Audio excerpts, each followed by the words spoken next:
Hola everyone, welcome to Flexibility Script. This video that I'm about to go into is going to be utilizing a foam roller, and it's a way to self-massage your neck and your upper traps, so the top part of your shoulders. It's a video, actually I've done this before, but the video quality with the sound is really poor in the video I have up on the channel, so re-recording with hopefully better quality sound. But it's a really simple and effective release that involves pinning the tissue with the foam roller while you're laying on your side, and this oscillation forward and back, and the result ends up being that you're able to not only address the top of the shoulders, where a lot of people tend to carry tension in the shoulders, how they want to be up here, or if you're working a lot on the computer, the tension that can oftentimes be carried there. It'll work on addressing that, along with relieving any tension along the tissue of the neck and also the top of the head and back of the head. So it does a lot in a little.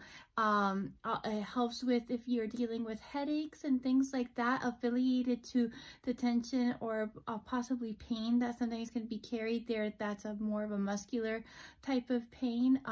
It can do wonders and help improve range of motion. Even though it's a massage technique, the improvement in flexibility is really noticeable as well. To do this, you'll just need a foam roller. This one's a little on the harder side, so it'll really sink into the tissue. Whenever you're rolling, if you have to say on a scale of 1 to 10 in terms of how uncomfortable it is, if you find yourself like 7, 8, 9, 10, it's usually better to find a softer foam roller or a softer piece of equipment if you're doing something with a ball, for example, that will help you be at a below a 7 in terms of discomfort.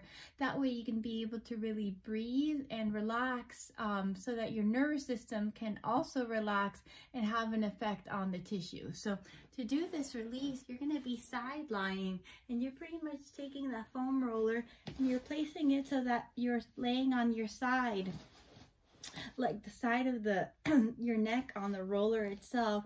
From here, I can kind of plant my foot in the ground and push myself up into the roller, or I can maneuver, like manually take that foam roller and manually shove it in so that it really traps. I don't want to have this type of space.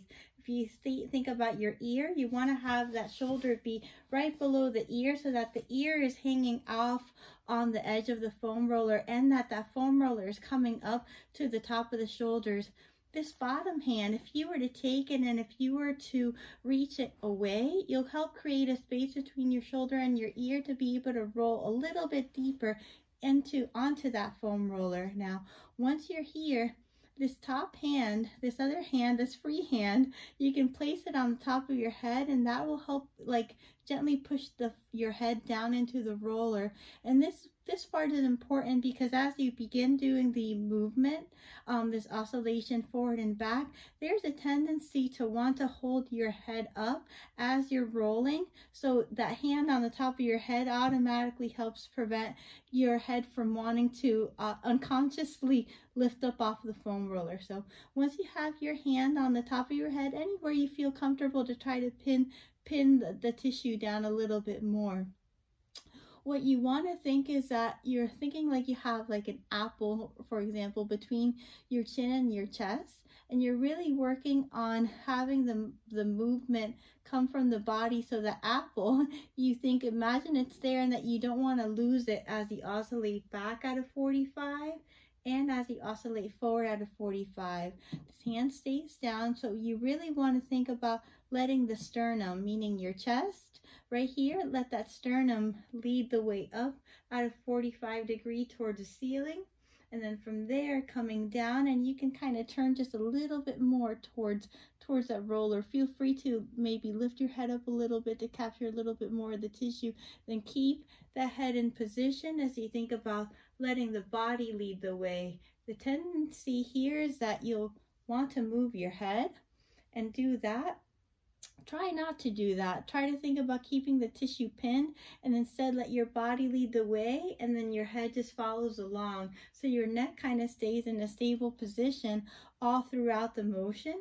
And this is the motion here, so anywhere like 10 to 15 reps here, sometimes up to 20 depending on how much tension I'm carrying, but just gently oscillating forward and back. If I wanted to do a little bonus, I will find a spot, like for example, when I come back to this point here, that point feels a lot more tender than anything else as I was rolling forward and back. So I can go to that point, and now once I'm at that point, I can play around with just moving my head. So my body stays in this position, and from here I can begin saying yes, and that has an effect on the tissue. I could also say no. I can also kind of combine the two, saying yes and no together, or I can just freestyle maybe little circles, one way, little circles the other, all while having that tissue pinned down. So that's oscillating forward and back, 10 to 15 reps. And then if I want to add a bonus, find a spicy spot and begin just moving your head and playing with different positions. Also anywhere in the 10 to 15 rep range. Usually you'll be on the roller anywhere from like 2 to 5 minutes during this release. Once you're done, kind of place your hand on the floor and think about pushing yourself up back into a seated position. And what usually you'll find is that I'm going to scoot back a little bit.